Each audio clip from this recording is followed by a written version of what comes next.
Hello मेरे प्यारे दोस्तों, जनगणना 2027 के एक और नए वीडियो में आपका स्वागत है। इससे पहले मैं जनगणना से संबंधित 2 वीडियो अपलोड कर चुका हूं।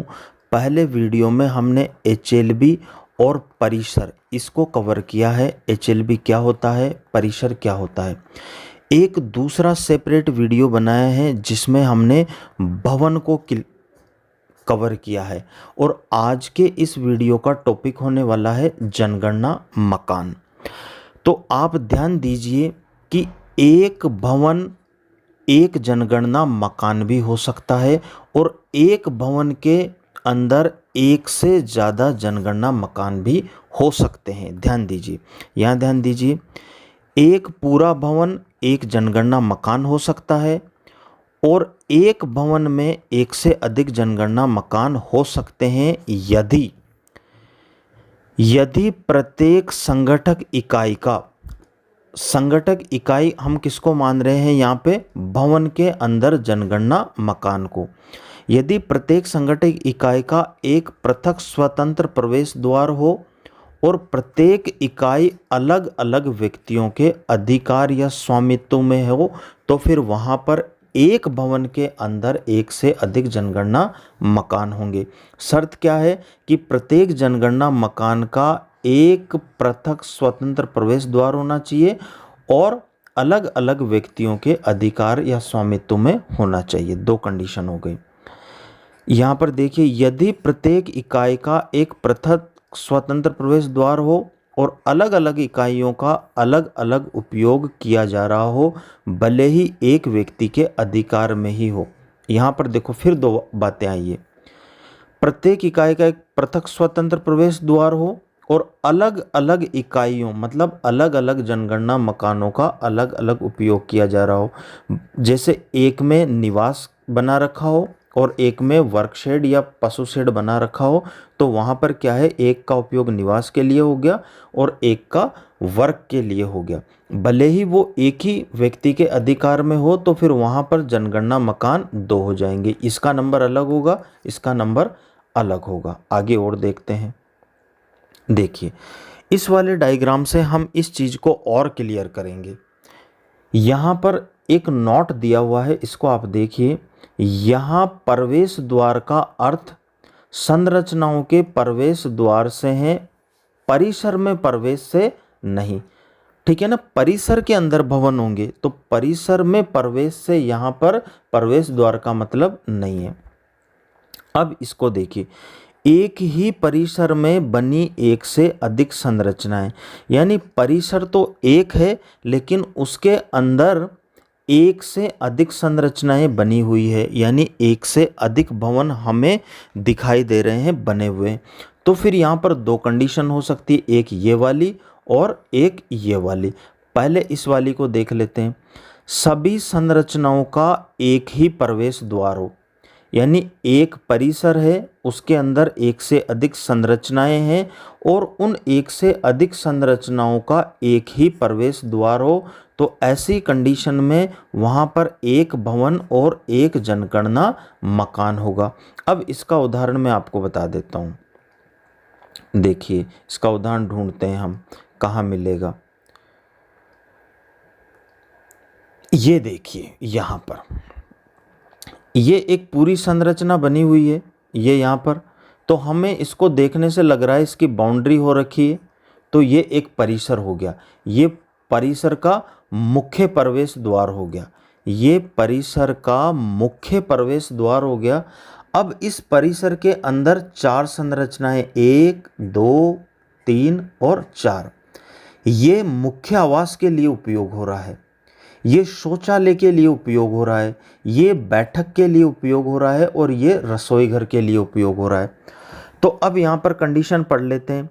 एक परिसर में एक परिवार द्वारा उपयोग में लाई जा रही 4 संरचनाएं हैं। इन चारों संरचनाओं का उपयोग कौन कर रहा है भाई? एक परिवार कर रहा है। चारों संरचनाओं का उपयोग कौन कर रहा है? एक परिवार कर रहा है। और उपयोग किस में हो रहा है? आवास में हो रहा है। अब जो आवास करेंगे उनको शौचालय भी चाहिए, उनको रसोई घर भी चाहिए, उनको बैठक भी चाहिए। तो चारों संरचनाओं पर एक ही परिवार का स्वामित्व है और भले ही देखो इनका प्रवेश द्वार सबका साझा आंगन में खुल रहा हो, लेकिन इनका जो उपयोग है वो एक ही परिवार कर रहा है। इसलिए यहाँ पर यानी इस परिसर में एक भवन और एक जनगणना मकान माना जाएगा। तो देखो मुख्य आवास हो गया, एक स्ट्रक्चर शौचालय हो गया, एक रसोई घर और एक बैठक हो गया। तो ऐसे में देखो यहाँ पर एक भवन और एक जनगणना मकान माना जाएगा। अब दूसरी कंडीशन यहाँ पर देखो कि यदि इनमें से किसी संरचना का उपयोग किसी अन्य परिवार द्वारा किया जाता है तो ऐसी संरचना को अलग भवन और अलग जनगणना मकान माना जाएगा। यदि इन चारों संरचनाओं का एक ही परिवार द्वारा उपयोग किया जाता है तो एक भवन एक जनगणना मकान। यदि इन चारों संरचनाओं में से किसी अन्य परिवार द्वारा किया जाता है, यानी एक तो मेन हो ही गया, और यदि इनमें से किसी संरचना का उपयोग किसी अन्य परिवार द्वारा किया जाता है तो फिर वहाँ क्या होगा, दो भवन हो जाएंगे और दो जनगणना मकान हो जाएंगे। अब वापस चलते हैं अपन उसी स्ट्रक्चर पर। यह आ गया, तो ये वाला तो हमारा मामला क्लियर हो गया। अब दूसरी कंडीशन है कि भाई पृथक पृथक प्रवेश द्वार जो साझा क्षेत्र में खुलते हैं। ये तो सभी संरचनाओं का एक ही प्रवेश द्वार था, यहाँ पर पृथक पृथक प्रवेश द्वार है जो साझा क्षेत्र में खुलते हैं।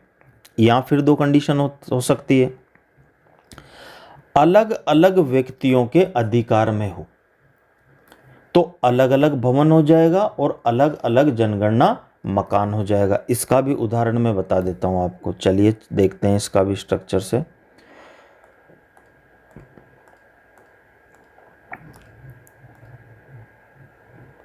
यहां पर तो एक ही परिवार द्वारा उपयोग हो रहा है। ये देखिए, ये वाला देख लेते हैं। ये वाला देखो, ये तो हमारा दो स्ट्रक्चर हो गया, एक ये स्ट्रक्चर और ये एक स्ट्रक्चर। ये है गुप्ता हाउस, यानी ये किसका मकान है, ये गुप्ता जी का मकान है। और ये वाला जो मकान है ये किसका है, मल्होत्रा हाउस है। ये मल्होत्रा हाउस, ये गुप्ता फैमिली है, ये मल्होत्रा फैमिली है। अब देखो इसका जो प्रवेश द्वार है वो यहाँ है और इसका प्रवेश द्वार भी साझा क्षेत्र में खुल रहा है, यानी ये जो कैंपस है ये दोनों ही परिवारों के लिए कॉमन है। तो ऐसी कंडीशन में इस परिसर के अंदर दो भवन होंगे, एक भवन ये होगा और एक भवन ये होगा, क्योंकि ये मल्होत्रा का भवन है और ये गुप्ता का भवन है। तो दो तो हमारे भवन कितने हो गए, यहाँ पर दो हो गए, क्योंकि इनमें दो अलग अलग फैमिलियाँ रह रही है। और अब यहाँ जनगणना मकान कितने हो जाएंगे, जनगणना मकान भी यहाँ दो हो जाएंगे। इस भवन में एक जनगणना मकान है और इसमें भी एक मकान है, तो यहाँ भवन दो और जनगणना मकान भी दो हो जाएगा, भले ही इन दोनों का मुख्य प्रवेश द्वार एक ही हो। अब यहाँ पर देख लेते हैं, सेम स्ट्रक्चर है लेकिन ये सिर्फ अतुल वर्मा का घर है, यानी ये दोनों क्या है, अतुल वर्मा का घर। तो इस परिसर में भवन तो कितना हो जाएगा, एक हो जाएगा, और जनगणना मकान भी कितना हो जाएगा, एक हो जाएगा, क्योंकि ये दोनों जो स्ट्रक्चर है वो केवल अतुल वर्मा के निवास के उपयोग में आ रहे हैं। तो यहाँ देखो एक भवन और एक जनगणना मकान हो जाएगा, एक भवन और एक जनगणना मकान हो जाएगा। स्ट्रक्चर दोनों सेम ही नज़र आ रहे हैं। अब वापस चलते हैं अपन उसी डायग्राम पर।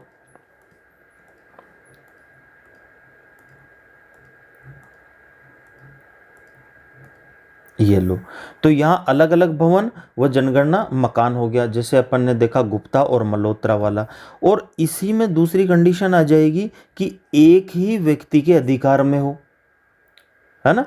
पृथक पृथक प्रवेश द्वार जो साझा क्षेत्र में खुलते हो लेकिन वो सारे एक ही व्यक्ति के अधिकार में हो। यदि सभी का रहने के लिए उपयोग हो रहा है तो फिर एक भवन और एक जनगणना मकान हो जाएगा। उपयोग के आधार पे भी देखना पड़ेगा, सभी का रहने के लिए हो रहा है तो एक भवन एक जनगणना मकान। और एक ही व्यक्ति के अधिकार में हो लेकिन रहने के लिए भी उपयोग हो रहा है, दुकान के लिए भी हो रहा है, पशुओं के लिए भी हो रहा है, यानी अलग अलग उपयोग हो रहा है। तो फिर एक भवन और अलग अलग उपयोग वाले अलग अलग जनगणना मकान होगा। इसका उदाहरण भी देख लीजिए, रामधन का परिवार है। रामधन का परिवार ढूंढते हैं, कहाँ है, ये रहा। देखो ये जो स्ट्रक्चर है, यानी ये वाला और ये वाला, ये भी रामधन का परिवार है और इधर वाला भी रामधन का परिवार है। यानी ये 1 2 3 और 4, ये चारों रामधन के स्ट्रक्चर हैं। अब क्या कर रहा है, रामधन का मुख्य आवास तो ये हो गया और उसकी रसोई ये हो गई। तो मुख्य आवास का उपयोग तो आवास के लिए हो रहा है, तो ये दोनों स्ट्रक्चर तो एक हो जाएंगे। यानी यहाँ पर क्या है कि भवन तो क्या हो गया, भवन तो हो गया एक, ठीक है। लेकिन जनगणना मकान कितने हो जाएंगे, आवास और रसोई को एक काउंट करेंगे तो ये एक हो गया।